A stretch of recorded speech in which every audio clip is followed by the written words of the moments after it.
Welcome back now to Saturday Sports Special. Some football now. The nation's under-17 footballers warmed up for their World Cup qualifiers in Guatemala with a 1-0 win over Trinidad and Tobago at the Anthony Spaulding Sports Complex today.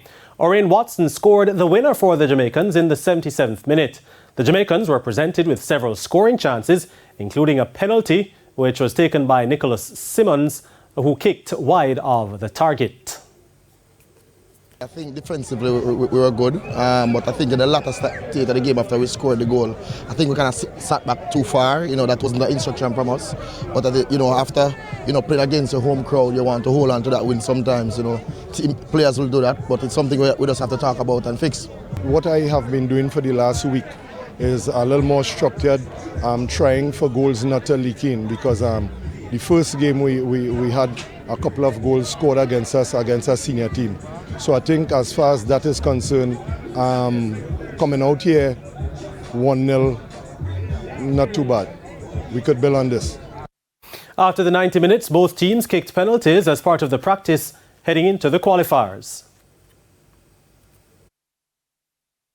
Because we're going into a tournament that at some phase it might be a knockout tournament, and this is the best way to kind of get the practice in. Doing it at training is not the real thing.